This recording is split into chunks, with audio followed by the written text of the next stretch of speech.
अस्सलामुअलैकुम, welcome to my channel.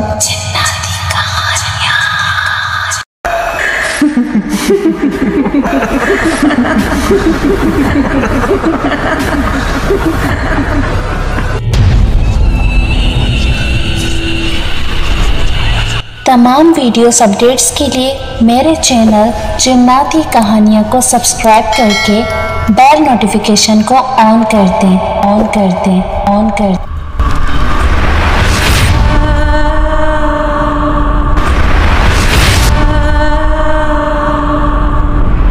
तो आइए आज हम सुनते हैं आयतुल कुर्सी की ताकत। ये वाकया मेरे मामू जान जो अब काफ़ी अरसे से अमेरिका में मुकीम हैं, उनके साथ शहर बहावलपुर में पेश आया। उन दिनों ये 1970 की बात है। उन दिनों मामू जान सीए के इम्तिहान की तैयारी कर रहे थे। शहर बहावलपुर का कदीम इलाका फरीद गेट हमेशा से पुररौनक रहा है। रात के वक्त मामू जान कुछ खरीदने फरीद गेट आए। मतलूबा सामान लेकर वापस रवाना हो गए। सर्दियों का धुंध भरा मौसम था। रात के कमोबेश 10 बजे से ज्यादा वक्त था। फरीद गेट से निकलते ही उनको सड़क किनारे हाथ से रोकने का इशारा करती एक औरत जो कि एक बुर्का पोशती नजर आई। मामू जी ने मोटरसाइकिल रोक दिया। औरत ने कहा, आपका एहसान होगा, मुझे बगदाद स्टेशन तक छोड़ दें। उस वक्त कोई साइकिल रिक्शा या मोटर रिक्शा नहीं मिल रहा और मेरा जाना बहुत जरूरी है। मामू जान का घर बगदाद स्टेशन से 1 किलोमीटर पहले मेले वाली गली में था, लिहाजा उन्होंने उसे बैठने को कह दिया। औरत उनके पीछे बैठ गई।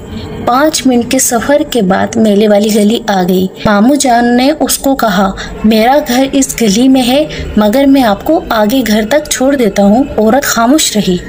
बगदाद स्टेशन करीब आता गया और सड़क सुनसान होती गई। जो लोग बहावलपुर में रहते हैं या बहावलपुर देखा हुआ है, वो समझ सकते हैं कि इन दिनों बगदाद स्टेशन पे पुराने खाली क्वार्टर हुआ करते थे और आबादी ना होने के करीब थी। बगदाद स्टेशन के सामने मेन रोड पर मोटरसाइकिल रोककर मामू जान ने कहा कि लीजिए, आपकी मंजिल आ गई। वो औरत बोली, वो सामने तीसरी गली में मेरा क्वार्टर है, वहाँ उतार दें। मामू जान ने हामी भर ली। 2 गलियों के सामने से गुजरते हुए मामू जान को यूं लगा जैसे मोटरसाइकिल पे वजन बढ़ गया है। मामू जान बोले, मेरी बहन, वक्त बहुत बुरा है, रात को अकेले मत निकला करें। वो औरत खामोश रही। तीसरी गली में एक क्वार्टर था जो अंधेरे में डूबा हुआ था। वो औरत बोली, बस यहाँ रोक दो, और औरत नीचे उतर गई।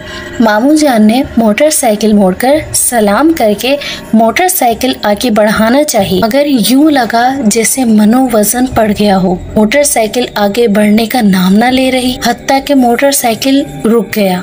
अजीब सी कैफियत में मामू जान ने कहा कि मोटरसाइकिल को क्या हो रहा है? तो वो औरत बोली, यहाँ आके आज तक कोई वापस नहीं गया। बड़ी किस्मत वाला है तू कि तेरी माँ इस वक्त तुझ पे हिफाजत के लिए आयतुल कुर्सी पढ़ के पूछ रही है। तेरे गले में जो तावीज़ है वो मुझे मजबूर कर रहा है, वरना अब तक मैं तेरा खून सारा निकाल चुकी होती। मामू जान ने कपकपाते होंठों से आऊज़ु बिल्लाह कहा और मोटरसाइकिल को रेस दी। मोटरसाइकिल फराटे भरती चल पड़ी। बकौल मामू जान के उन्हें नहीं पता कि कैसे रास्ता कटा, कैसे घर आया। घर आके जोर जोर से दरवाजा बजाया, सबकी आंख खुल गई। घर जाके कुछ हवास बहाल हुए और घर वालों को सारा वाकया सुनाया। बात सुनते ही नानी अम्मी जी ने कहा कि हाँ, कुछ देर पहले तुम्हारा ख्याल आया कि तुम अभी तक घर नहीं आए हो, तो मैंने आयतुल कुर्सी पढ़ के तुम्हारा तस्वुर करके फूंक दी। उस रात मामू जान सो न सके। जब आंख लगती उनको लगता कोई उनके पाँव पे उंगलियां फेर रहा है। उस सारी रात पूरे घर में अजीब सी बदबू रही। सुबह घर वालों ने मोहल्ले की औरतें बुलवाकर आयतुल कुर्सी और दुरूद शरीफ का विर्द करवाया तो घर से बदबू खत्म हुई। कुछ दिन बाद एक दोस्त के हमरा दोपहर के वक्त मामू जान बगदाद स्टेशन तीसरी गली में उसका क्वार्टर देखने गए, मगर वहाँ क्वार्टर का नामो निशान तक ना था। कचरे का ढेर था।